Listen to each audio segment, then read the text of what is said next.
Hey everybody, before we start the show, I just wanted to let you know that if you head on over to don'tsplitthepodcastnetwork.com and take our listener survey, you will be helping out DSPN quite a bit. Don't Split the Podcast Network needs to know more about you. We want to know about the kinds of shows you love to hear, the kinds of ads you love to hear, so we can make the network a better place for our fans. In addition, to encourage you to take this survey, we are giving away a free copy of Tomb of Annihilation to someone who fills it out. So head on over to don'tsplitthepodcastnetwork.com and fill out this survey. You could win a free copy of Tomb of Annihilation. Hey everybody, before we start the show, I wanted to let you know about the sponsor for this episode of Tabletop Babble. I'm talking about Kobold Press, makers of fine 5th edition D&D products such as Deep Magic, the Tome of Beasts, and now the Midgard campaign setting, which includes 2 amazing books, the Midgard World Book and the Midgard Heroes Handbook. It is an intense, rich world that I talked about with Wolfgang on the last episode of Tabletop Babble. You should check it out. Dark fantasy, tons of character options, new spells, and an amazing updated world that you can play in. If you checked out Midgard for Pathfinder, you're going to love the updated 5th edition version. Go check it out at koboldpress.com. That's koboldpress.com for the Midgard World Book and Heroes Handbook. This is Tabletop Babble. I'm James Introcaso.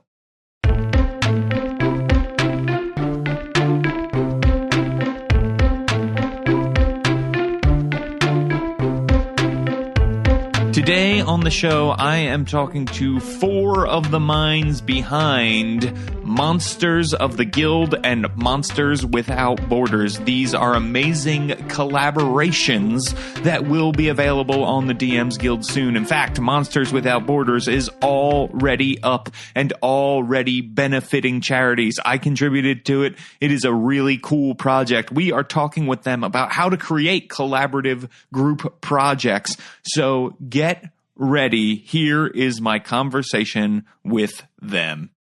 Okay, everybody, now I am here with some of my favorite game designers, people who have made an amazing product together, Monsters of the Guild, which I cannot wait to start talking about.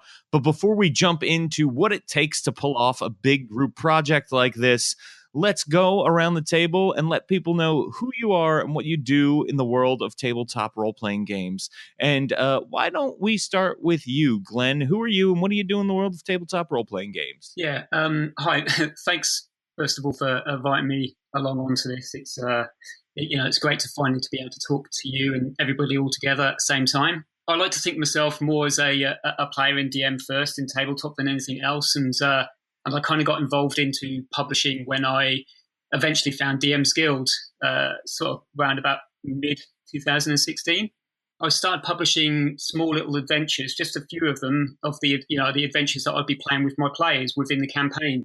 Lost Mines of Fandelver, believe it or not. And I published them, and they seem to do quite well. I got quite a few good ratings for it, and that kind of increased my confidence, and I decided to push the boat out a little bit and try other different sort of products, designs, and eventually I kind of landed on a product which I was really, really happy about. It was just at a time when I needed some time and space myself to kind of practice my sketching, so I just started sketching doors. Eventually that led on to a product called Deadly Dungeon Doors. Mm-hmm. and it was well received, and had a lot of fun doing that. I've done a few more projects after that, mainly community-based ones, which really, really led me solidly up to, here doing this, Monsters of the Guild project. Absolutely. Well, it's awesome to have you here. Big fan of your work. I believe Deadly Dungeon Doors was the first thing that I purchased from you. Real great, fun stuff that people should check out. And Phil, who are you and what do you do in the world of tabletop role-playing games? Yep, so I'm probably the opposite to Glenn. I'm more of a writer and creator first, and then I play and DM a little on the side as well. I'm probably most well known for my big adventure anthology over on the DM's Guild. I've got, I think there's 9 adventures on there, which I pumped out during 2017. with the help of our friend here, Josh, and a few others as well. So I've been pumping out small adventures probably for the last year and a half now on the DM's Guild. A few community-based things as well, which again, led me to Glen and his Monsters of the Guild project. Excellent. Well, it is awesome to have you here. I own your work as well. I own everybody's work who is here on the podcast today. So it's really nice to be able to actually talk with you all. And we'll get into a project that we were all, including me, even a little bit involved in. So I'm excited to jump in. But first, Josh, who are you and what do you do in the world of tabletop role-playing games? Well, I am a publisher on DM's Guild, kind of like everyone else here. I've written quite a few adventures over the past 2 or 3 years, I think, and I do a bit of freelance authoring on the side. So I've worked with Phil on the Minotaur trilogy. I worked with Florian on Shore of Dreams, which I'm sure a lot of listeners will know. Wherever there's selling adventures, you can normally find me. That's excellent. And people may know you, right? You sometimes go by your initials, JVC Parry, right? That's right. Yeah, I normally publish under JVC Parry. Excellent. And Rob, who are you and what do you do in the world of tabletop role-playing games? I do a lot. I actually stream games and do a lot of stuff for Smiteworks, which is the makers of Fantasy Grounds, but also the DM's Guild. And I came to the DM's Guild in January of 2016 when it first started. I accidentally tripped on it, and I had just gotten into Fantasy Grounds. And I'm less the story and lore guy. Chris Lindsay's never going to pull my name and put me in the Adept program because out of 66 items on the guild, I have exactly one adventure. So I'm more of a mechanics and a tool guy. And I've worked with each of the people on the podcast, except yourself yet, James, and done projects together with them. My forte is Fantasy Grounds. So I will take things that either need to be done in the form of tools or mechanical aids, or I will get together with an author who's made a great adventure or a great item on the DM's Guild and transfer that into the Fantasy Grounds format. And I really love that software. And as of February 1st, Doug Davison, who is the president and co-owner of Smiteworks, saw fit to hire me for the social media team and pay me for what I was already doing, which was telling everybody in the world how awesome Fantasy Grounds is. Oh, that's awesome. Congratulations.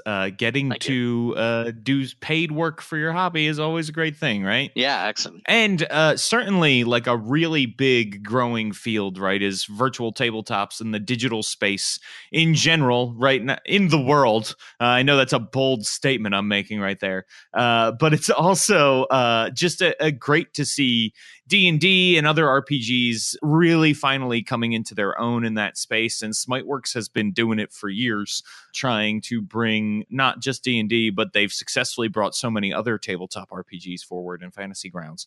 So it is super, super excellent to have you on.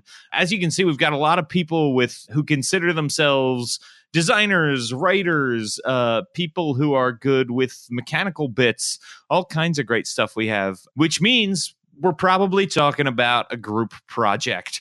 The thing that makes everybody curl their toes, right, is talking about group projects. Makes us think of college, makes us think of academia, and odds are if you're playing D&D, you were the nerd who was carrying your whole group along, or at least that's what you thought.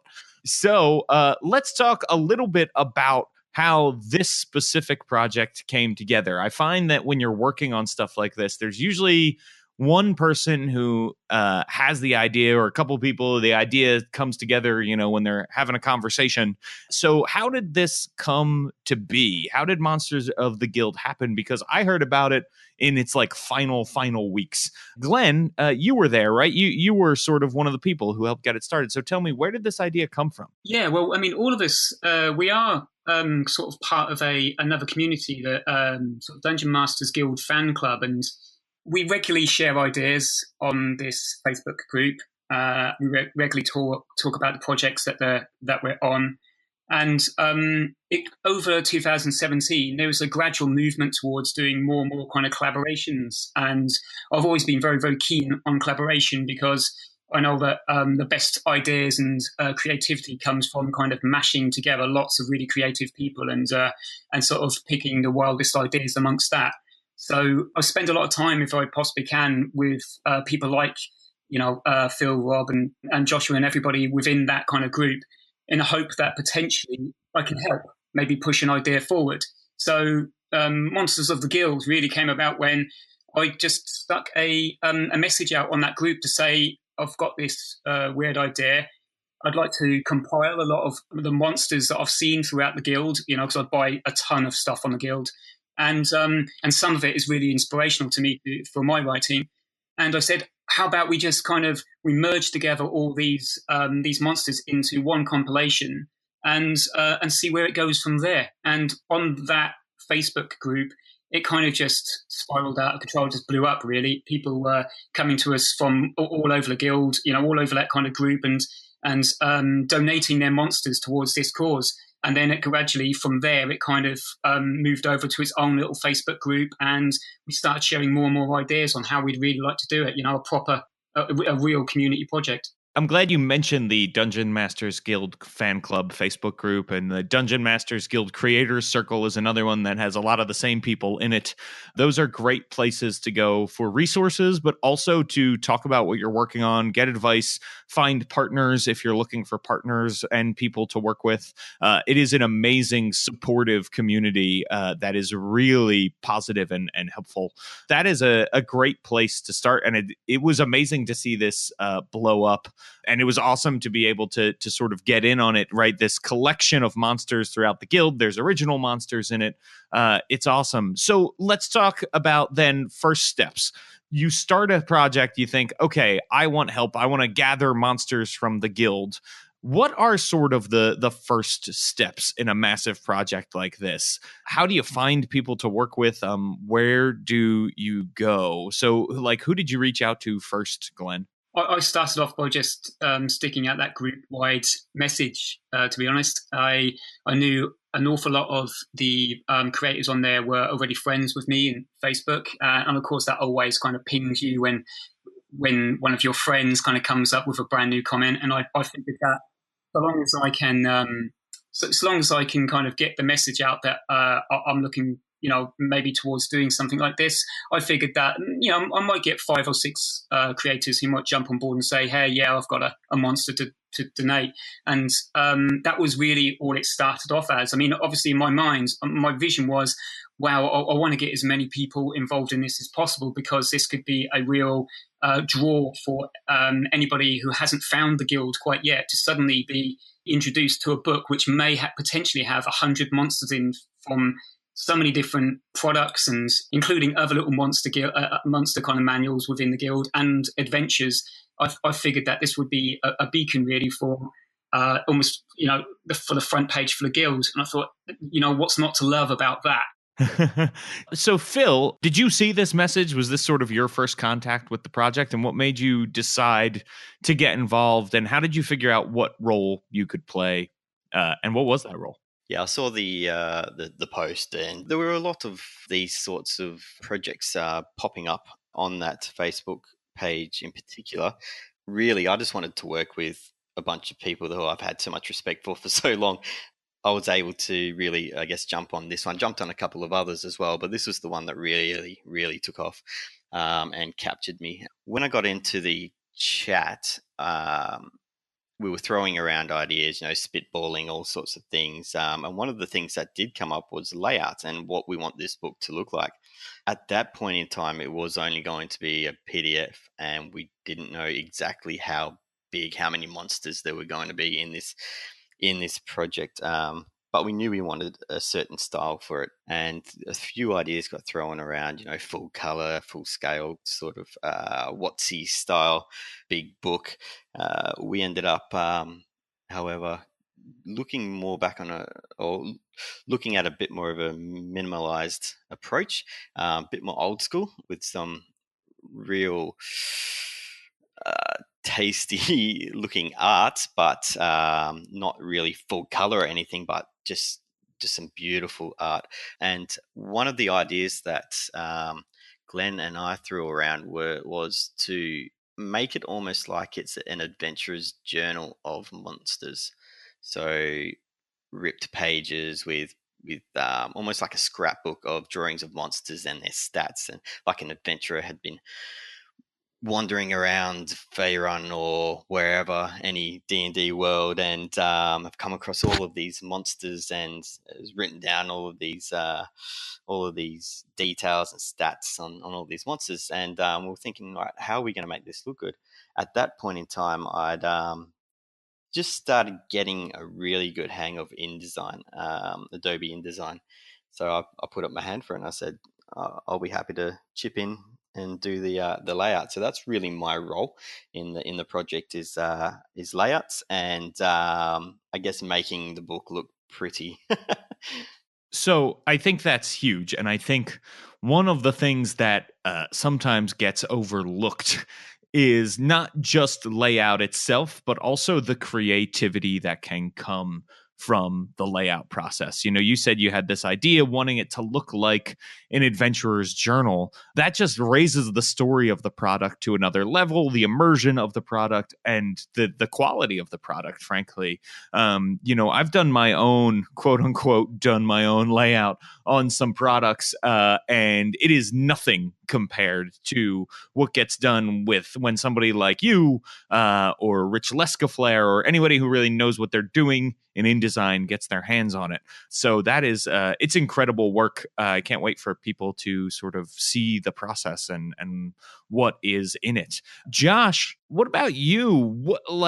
Did you first see the post? What was your role in this? And I'm really interested to hear because I know from talking with other people that like this product had a couple of stops and starts at the beginning, right? Yeah, I think that's right. So I initially got involved when I saw Glen's post, and I just chucked up probably more monsters than I necessarily needed to Glen. And kind of got the all okay from him saying, yep, that's brilliant, thanks so much. We've got quite a few now, we're well on our way. And then I'm not really sure what Glen's side of the story is necessarily on this, but the steps being made forward seem to decline a little bit. Would you agree with that, Glen? Yeah, absolutely. No, we it kind of leveled off really, really quickly after initial interest, and then there was a bottleneck on the artwork coming through because there's so many different parts all working to kind of push us forward. And I was working really, really hard to keep everybody kind of motivated within it. But unfortunately, that overrun into a period of time where I had to work really hard on my job, and I had to earn some money. So essentially, I had to kind of let it move a little bit on autopilot. Unfortunately, during that time, it almost felt like it was stepping backwards. And I think at that point, if I remember correctly, that was at the point where Joshua really got his head into it. And pretty much, I remember one message that Josh sent out probably about sort of early December time. It was only about a few days before my birthday, and he was like, "I really love this thing to get out before Christmas. What do you say?" And I kind of like looked at it and buried my head in my hands, and kind of thought, this is just not going to get out before Christmas. The work is not coming in at a fast enough rate. And that's when I had to make a decision right there. And I think my decision at the time was to say, I need to take a step back. I need some help. And so it went from being kind of like what I felt to be a community kind of product, which had me at the center trying to move things around. It then from that point, it got a rebirth. And with Joshua coming in, and then of course Phil kind of stepping up to the plate even more and pushing things along. It was always Rob. Rob was always in the background waiting for to do his bit. I think what really happened there was mainly Joshua, when he got involved, he gave me time so that I can think about how this vision could be delivered more than anything else. Joshua started cracking the whip. Yeah, I think it's fair to say that I kind of became the enforcer on the project at that point. I hadn't really understood the scale of it up until that point. And then when I got involved with the kind of management chat, or whatever we want to call it, we realised that this was going to be a seriously big project. It was going to have hundreds of monsters with, a real solid base of creators and authors behind it.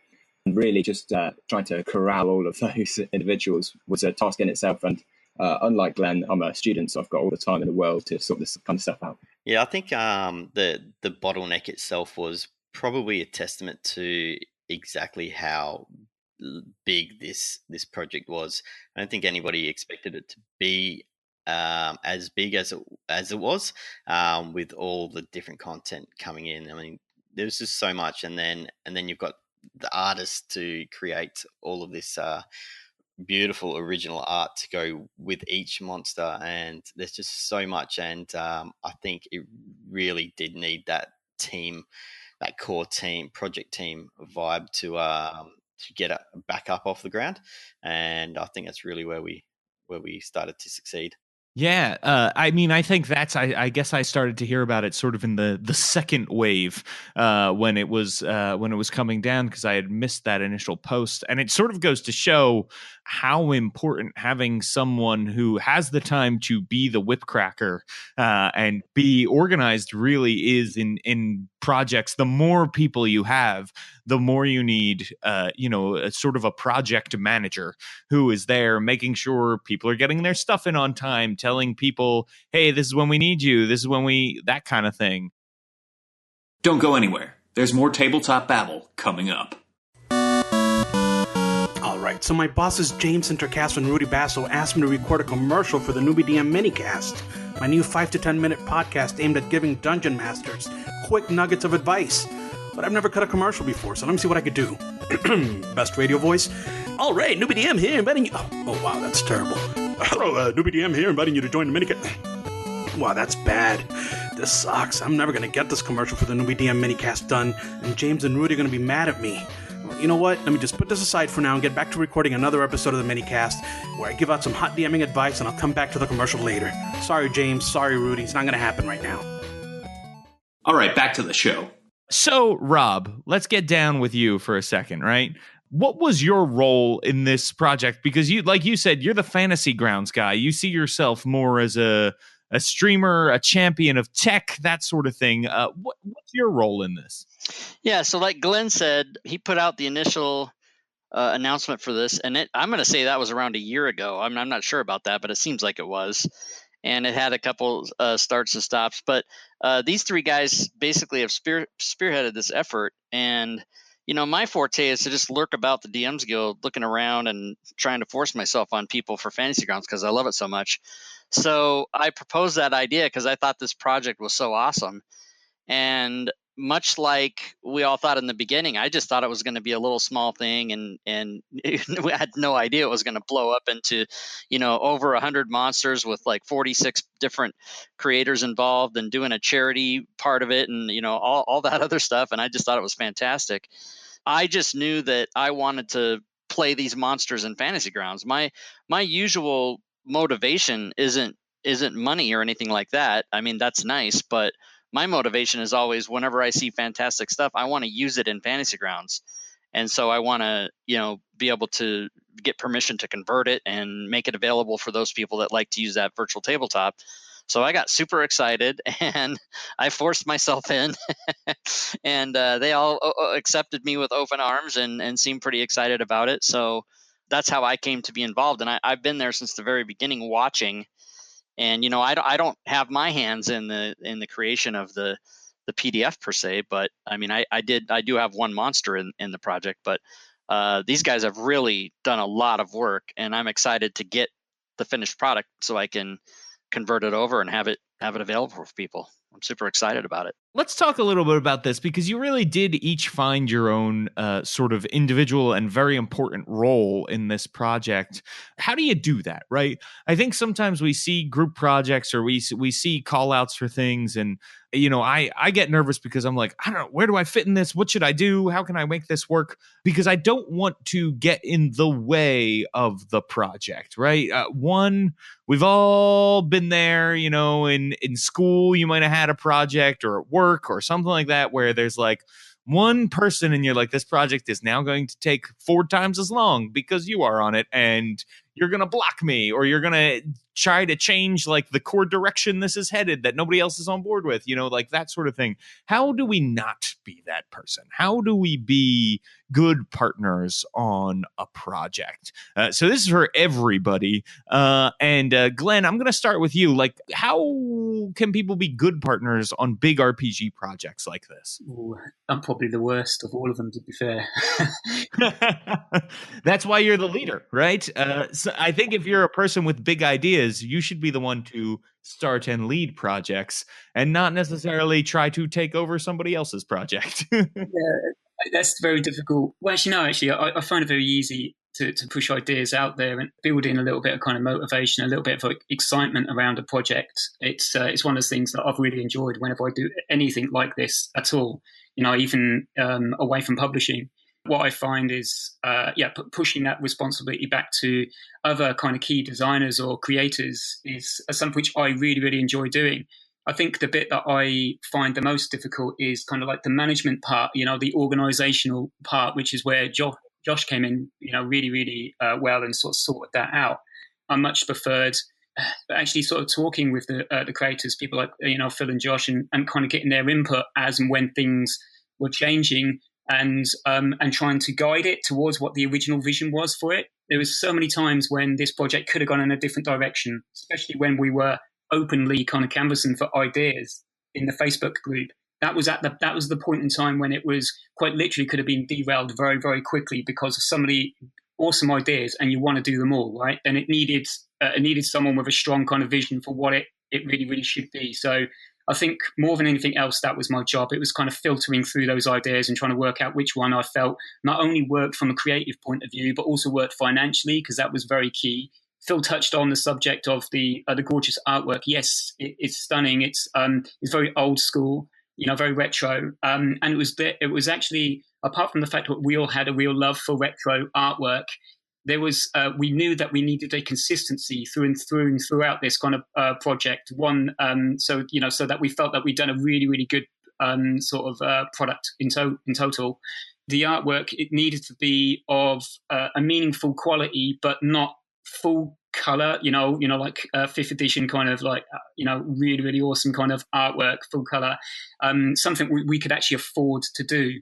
So, yeah, I think that's kind of where I was really earning my my stripes, essentially, as the person who's kind of trying to lead this project.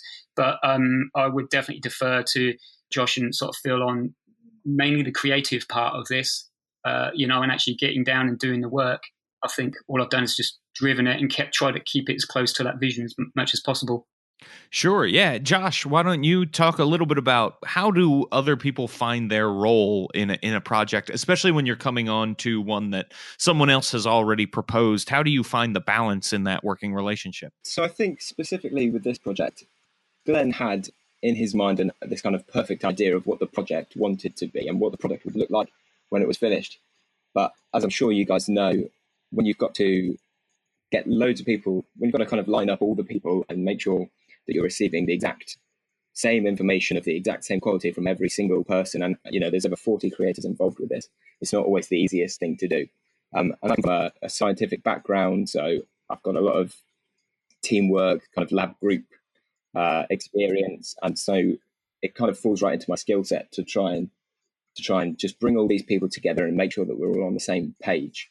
And I think part of that as well comes from the freelance authoring that I do. I get a lot of people coming to me with scripts who maybe English isn't their first language, or they just don't have time to write for themselves, but they have wonderful ideas, saying, look, could you possibly give me a hand in writing this? And that's kind of mirrored to some extent in this project, in that we had a brilliant idea for an end product, but not necessarily each little stepping stone on the way. And I think that's where my role was. Yeah, definitely. And I think we've said, right, it's an important one, that role you had.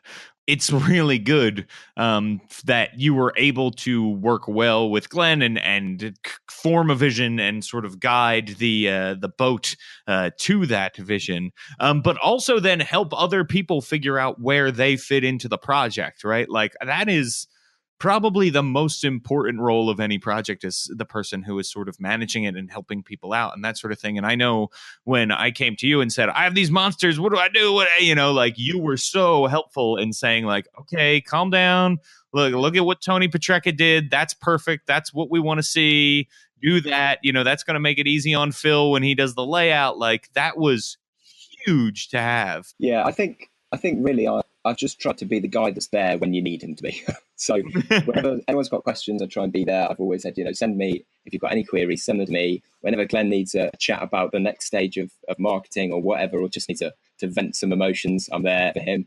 When Phil needed a bit of hand with the layout, he taught me in design and I've helped him with the layout. And I'm just waiting now for Rob to say, hey man, I need some hands with the fancy ground conversion, and I'll be there for him too.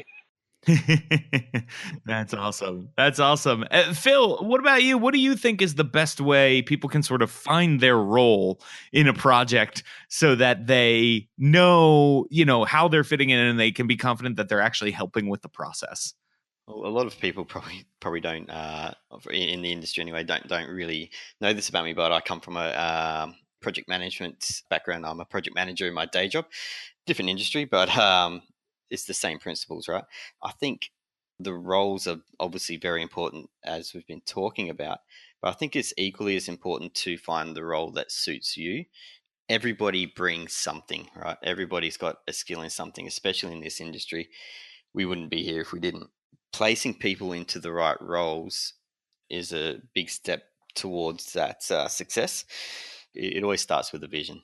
You need a visionary, and you need someone with that big idea. And that was obviously Glenn in this respect. But then it grows from there, and that's where really the project manager sort of steps in and takes these visions and creates a scope of work, right, and drives it through this scope of work. And that's really where Josh jumped in there. And from that point, Josh was able to reach out to the different artists, to the different creators, and bring everything sort of in line.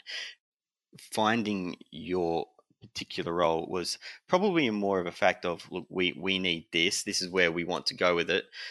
Glenn's got this vision, we're trying to achieve this vision. How can we achieve that? We need to do this and this. That's our scope. Who's best suited for this? Right, Phil, you can do the layout. Okay, we want to go fantasy grounds. Rob, you can do fantasy grounds. We need some artists. The guys went out and found some great artists, right? And that's really where these roles come into it. Then you've got everybody who's just contributing as well. The guys went out and found a bunch of people who've been on the guild. They've come from outside of the guild, coming in for the first time as well, which is really great to see. And each of these people had the skill set to create some really, really cool and interesting monsters. Yeah, it's all about finding the people to fill the roles, right? Yeah, absolutely. And Rob, what do you think? How do we sort of fit into a project so we know we're helping it, not hurting it? Well, yeah, that's the thing is you have to find your place, and in a project and in a collaboration like this, everybody does fill a role. So you have your contributors, and then you have the people that are spearheading the effort with organization and bringing in other talent with art and everything else. And my part, the Fantasy Grounds part, I sort of haven't done anything yet. My big part comes when the product's done, and then they hand it over to me, and I do the Fantasy Grounds part of it. The biggest contribution I've made so far, I think, is we were looking for a person to do the forward, and I floated the idea, well, why don't we get the guy whose baby this is, Chris Lindsay, and have him do it?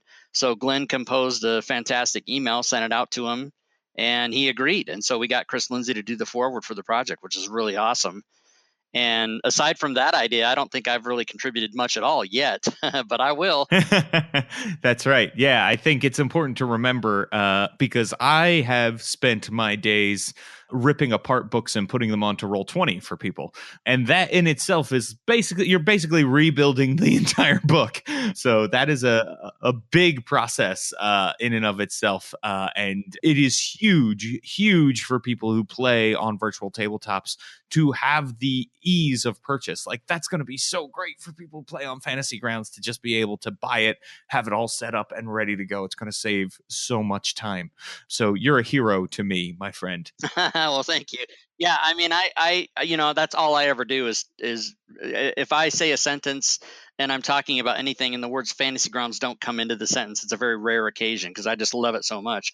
But being able to have these monsters just at your fingertips and drop them into any game you're playing, drop them into your current campaign, even add them into any WotC modules you might be playing. I mean, these can fit in anywhere, right? You can just spring them on your players and have stuff that no one's ever seen before. And it's just, to me, exciting and fantastic to be able to have all that ready to go. And for me, it's just as much fun to work on it and build it than it is to play it as well. It's almost like You talk to a lot of people who've played Dungeons and Dragons for a really long time, and breaking out the character sheets and making a character is almost as fun as playing the game sometimes. So I like the back end and the creation of it, as well as to be able to implement it once it's done. Totally.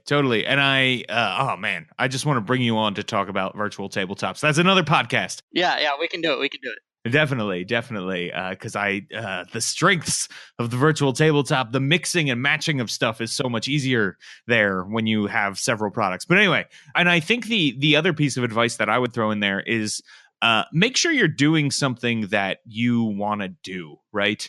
If you're looking at a project and your thing is really layout and design, or your thing is designing pieces of the game, if that role is already filled, if what you want to do is already filled, maybe find another project to work on, or say like, hey, does this person need support? Can I help them out in some way? And then ask the questions of how can I help. Don't be like, well, I think we should do it this way if the project is already underway, right? Like, let them drive the ship, let them steer the ship, and lend your support doing what you really want to do, because RPGs is an industry where people are giving a lot of time and stuff. So make sure you are good with the time you're giving and enjoying yourself, and that other people will also be cool with the time they are giving.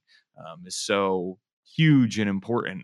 What do you think is, as we sort of get towards the end of the podcast here, what do you think is one piece of advice you would each give to someone entering into a group RPG project? Why don't we start with you, Glenn? What is one big piece of advice you would give to people entering into a project like what you're doing? I've already seen Artifacts of the Guild is underway before Monsters of the Guild has launched. So someone has been inspired and started and taken up the call of what you've done with Monsters.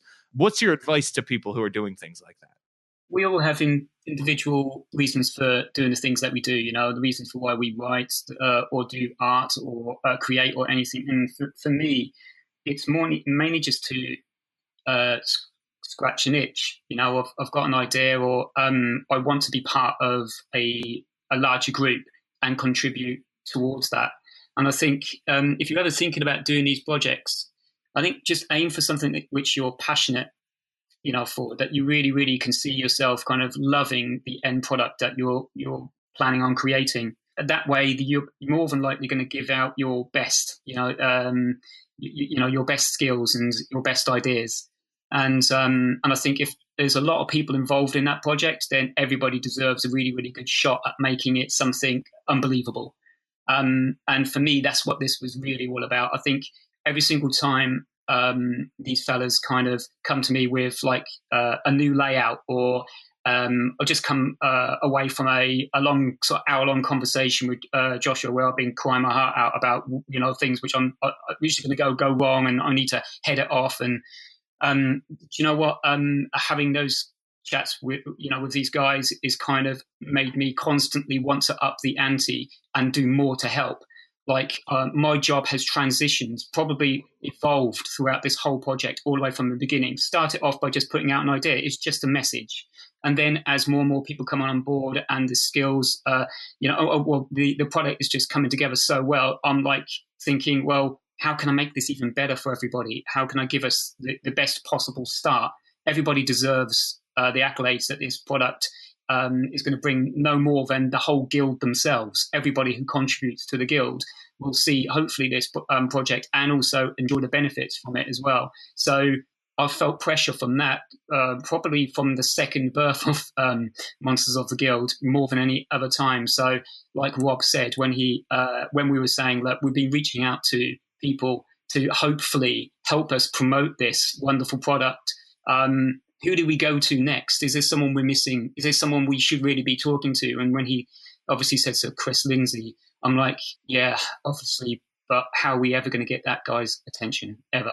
And that's when I sort of thought, well, that's my job now, isn't it? That's what I have to do for the team. And so for me, it's, if it's a project that you're really passionate about, you'll do everything you possibly can to try and fit in, to try and, produce your best. And I think if everybody follows that, then some of the products out there, I mean, they're going to go through the roof, quality and really shine in the guild. Yeah. Yeah, that's excellent advice. How about you, Josh? What do you think is a good piece of advice for people out there working on group projects? I think the biggest thing you can do to help is just be there when other people need someone to chat to, and try and be communicative, because I think we've got a global team here from England, Australia, and America. I think, well, and that's not including all the creators who are from all around the globe. I think really, if you can just find 10 minutes to have a phone call with someone rather than trying to explain everything over text, you'll get 100 times as much done. Yeah, I think that's great advice. Having phone calls certainly helps. And I, jumped on the phone with people at the beginning of this to ask my zillion questions, and that was super, super helpful. Yeah. And it also, it helps you get to know people behind the text, which is really cool. We have the ability to talk, obviously, all the way around the world to each other for free. So it's pretty cool, even when the software craps out sometimes. Phil, how about you? What is a big piece of advice you would have for people working on group projects? The guys have really said a lot about the, I guess the culture of a project. I'm probably going to touch more on the technical methodology side of things. One big piece of advice I would give is when you're brainstorming, throwing ideas at the wall, seeing what sticks, and you do come up with a solid, clear idea of what you want to do. Have a clear goal or aim in mind. And when you get that, try and stick to it. You don't want to be changing, like styles, for instance, halfway through the project, and you've got all of these creators having submitted their pieces in another style and having to go back and rework things. That really sort of kills the mood and kills them the roll on for that. So I think, really having a clear goal, clear aim, and a clear scope on what you are doing, and making sure that everybody is clear on what you're trying to achieve. Communication as well, obviously, comes into that. I think that's probably my biggest point. Have that end vision, end goal. Try and stick to that as closely as you can. You're always going to veer off, but I think having that clear goal in sight will help drive the project team and keep things moving. Nice. Yeah, that's a really, really good piece of advice there. And Rob, what about you? What is some advice you think to give to people who want to embark on a group project like this? Couple points. Tailing on, first point is communication. Tailing on what Phil was saying, Phil Doe Baggins, what he was saying, to make sure that you can stay in constant communications. It's a funny thing.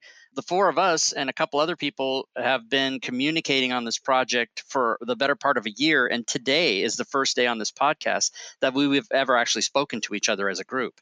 So that's never happened. So we do very well on Messenger and texting, and it's very important when you're in a project to stay in communication with all your other people and make sure that you don't miss anything. Make sure that you're up to date on any deadlines that might be coming up, or anything that you're particularly contributing, that you have people back and forth that know that everybody's keeping up their end.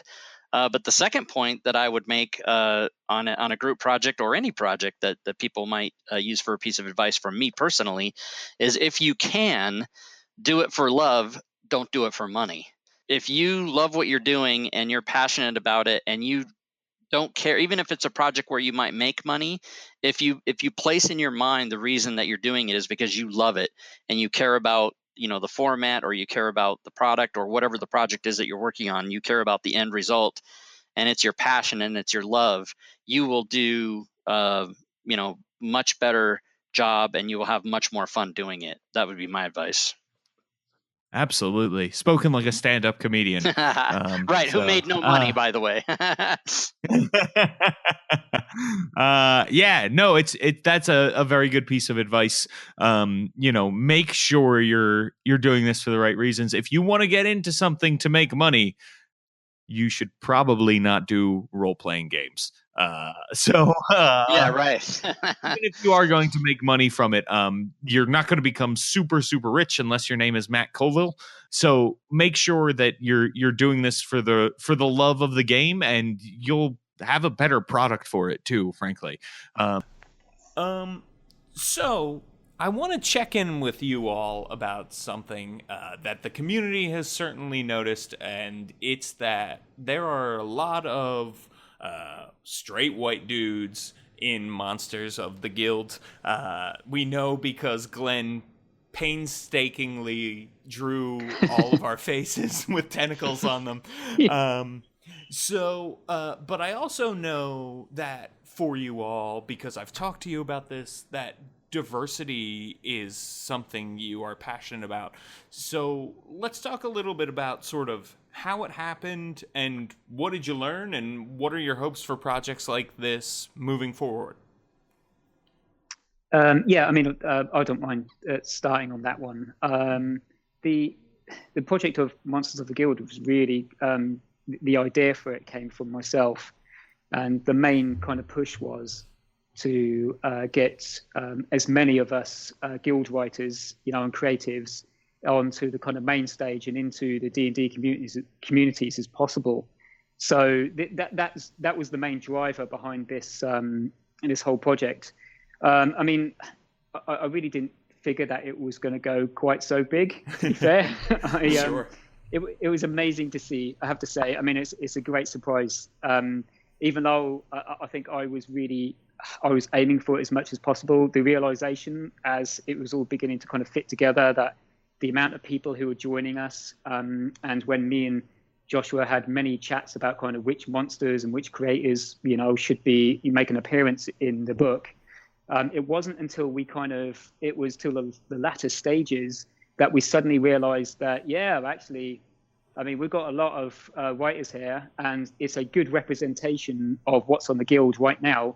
But wow, there's not a terrible amount of diversity in the lineup at all. So, and we actually even had that conversation, didn't we, Josh? We certainly did. Yeah, and it was like, what do we do about it? And I think it was at that time that I solidly reached out to you, James, and I hope that maybe you could push or put forward a few names, to help us with, the lack of diversity within the names and the people that we had within the, within the kind of group. And you helped us out really, really well. So I really appreciate that. But I have to be completely honest with you. I think up until that point, my mind was firmly fixed on generating or get a product out there which could put the DMs Guild on the map more than anything else. I think that was my prime motivation for doing this. And it wasn't until all these names and faces actually began coming together did me and Josh realize, wait a minute, we should think about this a little bit more. Yeah. But I did personally reach out to a few female writers during this process. Some of them were able to kind of respond and join us, and others were either busy or they basically said, like making monsters is not everybody's thing. Making monsters is actually quite difficult, doing it right. Anyway, as I've learned, and I think Joshua could attest to massively. Yeah. Yeah. Oh my God, calculating all those CR ratings. So yeah. I think in a way, you asked us, is there anything that we could have learned from this? I think once we reached that point, we kind of realized that, maybe we should have placed a few more slots aside, maybe held a few more seats open for a diverse kind of group of creators, I think. But ultimately, that wasn't our main aim, I have to say. Well, at least mine anyway. I think Joshua is slightly different. I think Joshua is definitely more forward-thinking on that. I think mostly the trouble that we had is that there were kind of two phases to this project, and in both phases we were putting out an open call to any creator to come to us with what they'd created. And I think possibly to some extent the atmosphere and the community around online D&D is quite male-centric. I think that's a historic thing. Definitely. Rather than an innate thing.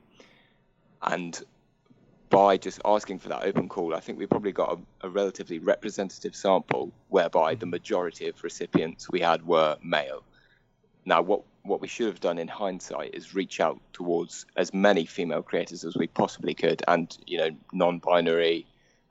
You also mentioned we've got quite a lot of white creators. We could have tried to broaden our racial profile. And although I don't regret the product we've made, I'm very proud of it. I think it's an amazing book. It is. I think in hindsight we could have done more, and I would encourage future projects to handpick to some extent who they are involving, just to make sure that everyone does feel like they've had a voice in this community project.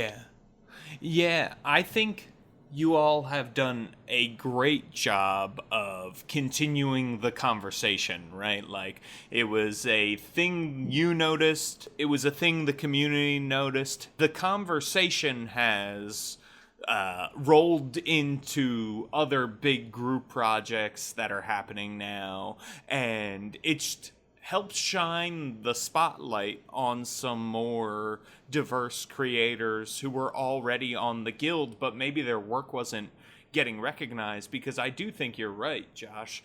A lot of the people writing this stuff are white dudes.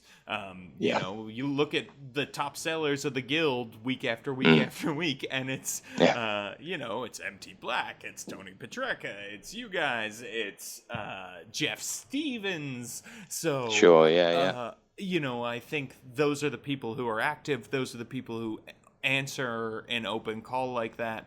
And that's right.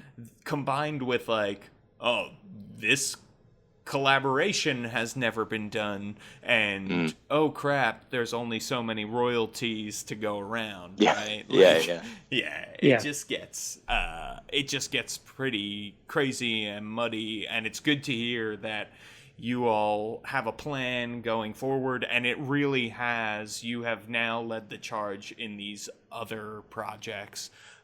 So I know this is a bunch of white dudes clapping each other on the back here right now. But it's, it's a start, and it's great to hear that there's a plan moving forward and everything. So, and it is an awesome book. So Monsters of the Guild is something to be proud of, and something the DM's Guild community can get behind, and is gonna help lead the way. People are looking to you and asking you all how to make a project like this in the future, and now you know. It's pretty awesome. It's been amazing. I mean, I've seen a number of conversations kind of sporadically crop up every now and again over the DM's Guild kind of fan clubs that we frequent, me and Josh, and it's been interesting to see that so far Monsters of the Guild has been held up as this is a great anchor point. Now let's open up the conversation and keep it going. And I, for one, have kind of joined an awful lot of these projects, and also got talking to the project leaders, and kind of leaned in a little bit and said, hey, there's a few things that we could have done better, and here they are. And some of them mechanical, some of them kind of got to do with kind of how we arranged ourselves. And to be honest with you, also a lot of it was to do with the conversations I had earlier, or when it kind of starts spinning out of control. That conversations I had with Joshua about this whole kind of diversity thing. It was like, heck, let's make sure that everybody, everybody knows that what's possible is this. We've broken a few, through a few kind of barricades with this project, and we're in, we're in completely new territory as far as we're concerned, and a lot of people know that. And now, the conversations are happening. It's great. It really is good to see. Monsters Without Borders is available now for people to check out. How is Monsters Without Borders doing? Amazingly. We've just passed Electron bestseller, which means that we've, I haven't actually checked within the last few hours, but I think we're pushing about 275 paid copies. But on top of that, I think we're now well over 1,500 actually downloads in total since just a few days ago, really. Money raised, we're definitely over the $700 mark now. And also, interestingly, I didn't really want to bring this up until I had 100% solid confirmation from 1BS.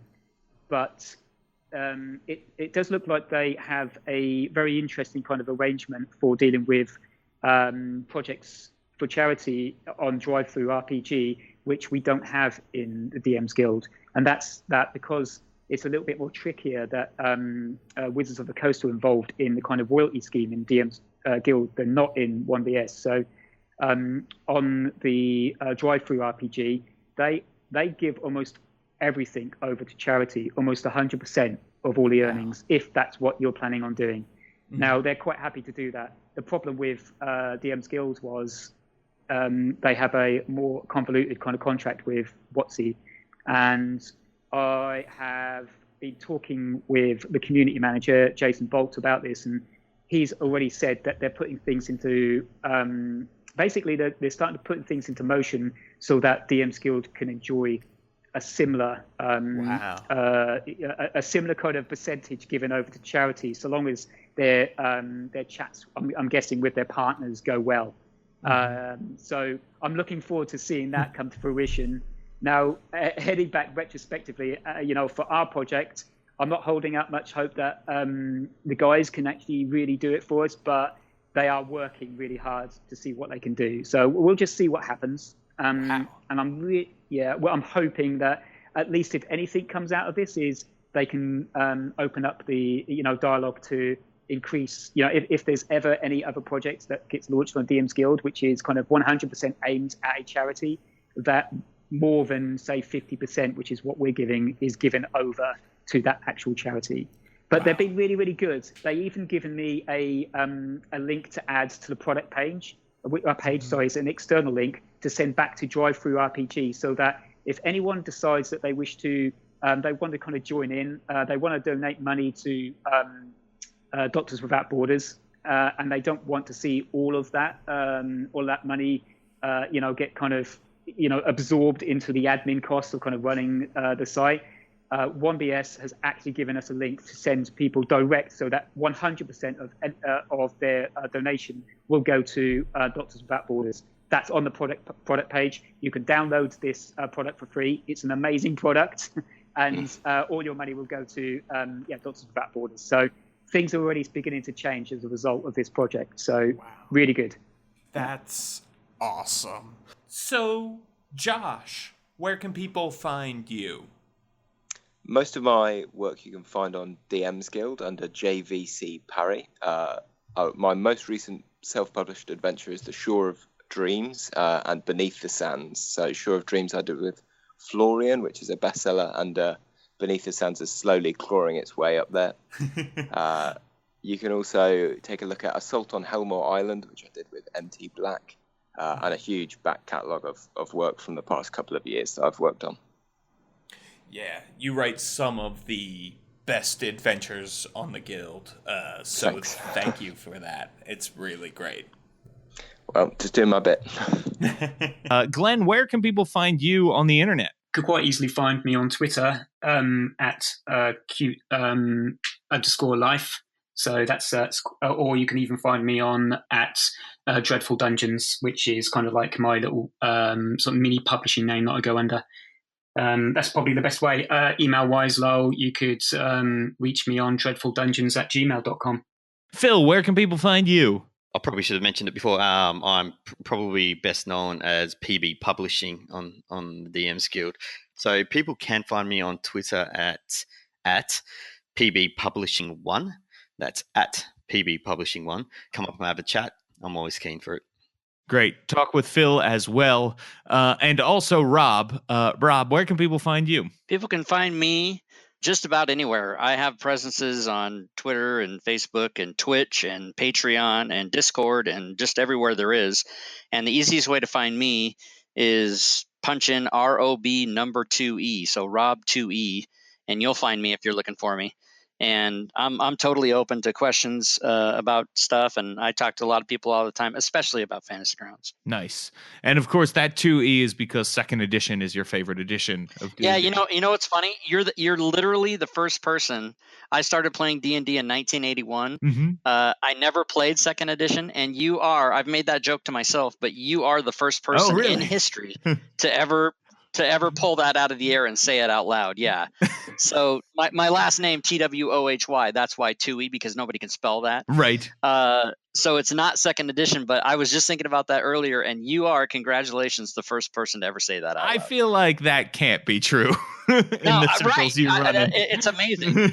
I've out of all this time, since that's been around, second edition came out in like 88 or 89, right around in there, and no one's ever said that. Wow. That's crazy. That's second edition is great, as are all editions of D&D in my eyes. So thank you all so much. I really, really appreciate you coming on to Tabletop Babble. Check out Monsters of the Guild. It's a DM's Guild product.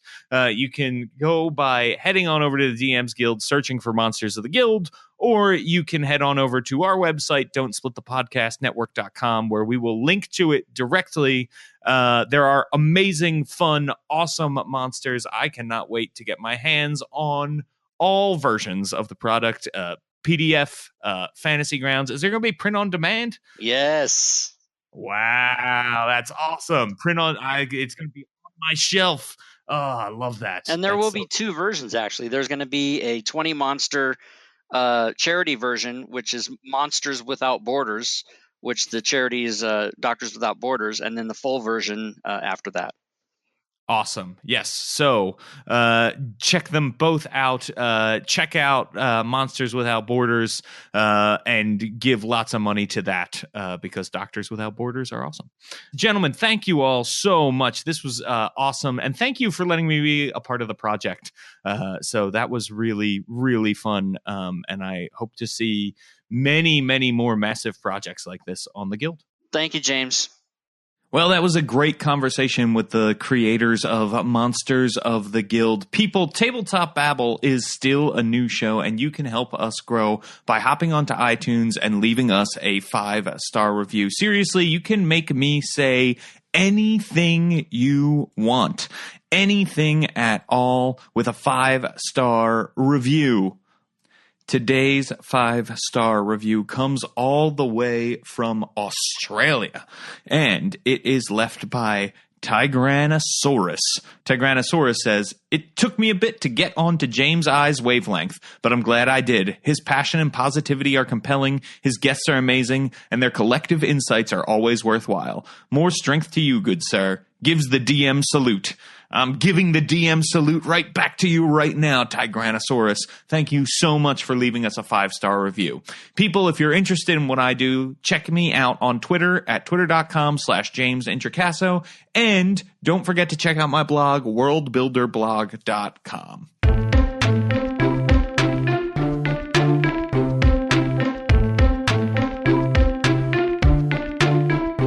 Tabletop Babble is a show on the Don't Split the Podcast Network. Thanks to Rudy Basso for founding it with me. Our theme music, which you're listening to right now, was provided by Battle Bards. Don't forget that RPGs are like sex. Make sure everybody has a chair.